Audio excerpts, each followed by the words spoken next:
जो मनुष्य जन्म लेता है वह सबसे प्रथम चाहत रखता है नाम कमाने की, शोहरत कमाने की, धन कमाने की, पैसा कमाने की, घर परिवार बंगलो, नाम फेम इज्जत सब कुछ कमाने की। जो इंसान शारीरिक और मानसिक रूप से, बेशक शारीरिक रूप से कमज़ोर हो, लेकिन यदि वो मानसिक रूप से सही है, ठीक है, संतुलित है, उसके दिमाग में इस तरीके के सपने आते ही आते हैं। चाहे माँ बाप हो तो बच्चों के प्रति सपने आते हैं। जो माँ बाप, ऐसा कभी नहीं होता कि जो माँ बाप अमीर हैं उनके दिलों में सिर्फ अपने बच्चों के लिए और अपने लिए सपने पलते हैं। सपने कभी गरीबी और अमीरी देखकर नहीं आते। सपने हर किसी के दिलों में आते हैं कि मेरे परिवार के बच्चे, मेरे बच्चे नाम कमाएं, शोहरत कमाएं, पैसे कमाएं, इज्जत कमाएं, मैं खुद भी नाम कमाऊं, पैसा कमाऊं, इज्जत कमाऊं, शोहरत कमाऊं। यह इच्छाएं, यह इरादे, यह सपने हर किसी के दिल में आते हैं, लेकिन इनको पाने में सक्षम बहुत कम लोग हो पाते हैं। आखिर ऐसा क्यों? दुनिया में बहुत सारे दुख हैं, बहुत सारे दर्द हैं। हर इंसान के दिलों में दुख है, जीवन में दुख है, दर्द है, पीड़ा है, वेदना है। लेकिन क्यों? आपके पास पैसा नहीं है, आपके पास में धन नहीं है, आपके पास में नौकरी नहीं है, इसलिए आप दुखी हैं, इसलिए आप दर्द में हैं, इसलिए आपके पास वेदना है, पीड़ा है। नहीं, ऐसा नहीं है।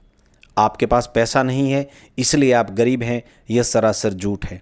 आपके पास में धन नहीं है, नौकरी नहीं है, इसलिए आप पीड़ित हैं, दुखी हैं, नहीं, इसलिए आप गरीब हैं, नहीं, यह एक सरासर फैलाया गया झूठ है। आपके पास में ज्ञान की कमी है, शिक्षा की कमी है, बस इसलिए आप गरीब हैं, इसलिए आप दुखी हैं।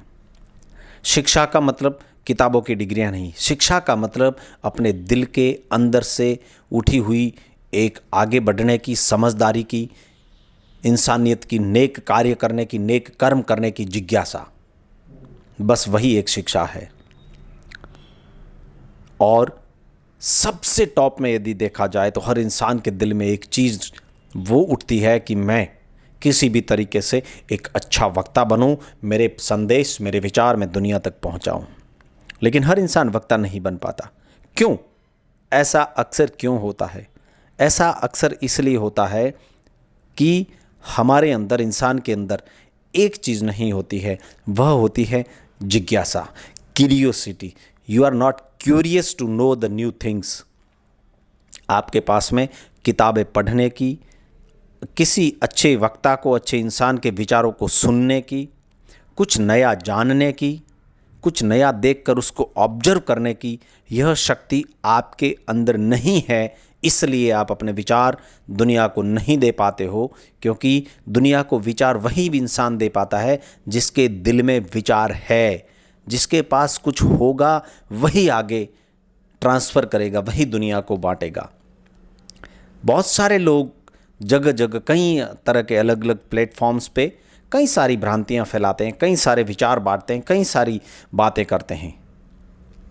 लेकिन मेरा 15 साल का पब्लिक स्पीकिंग का जो एक्सपीरियंस है वो यह कहता है कि न तो कभी आपके धुआंधार पानी पीने से, न आपके सीधे सावधान खड़े होने से, न आपके लंबी लंबी सांसें लेने से, न आपके आँखों से आँखें नहीं मिलाने से, न आपके बैठकर भाषण देने से, न आपके खड़े होकर भाषण देने से कभी मंच का डर खत्म होगा।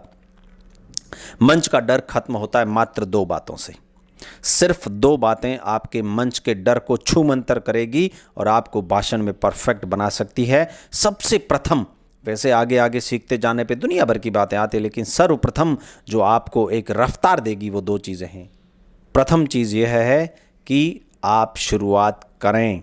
जहां मौका मिले अच्छा बोलें, बुरा बोलें, गलत बोलें, सही बोलें। आपकी आवाज़ कैसी है, दुनिया को कर्कश लगे, दुनिया आपको कुछ भी बोले, उल्टा बोले, सीधा बोले, सही बोले, गलत बोले, मना करे, आप पर हंसे, आप पर ताने मारे, कुछ भी बोले, you let's start, get start. जहां मौका मिले माइक उठाइए, अपने विचारों की रफ्तार से अपने विचारों की आहुति देते जाइए, अपने विचारों को फैलाते जाइए, लोगों को सुनाते जाइए।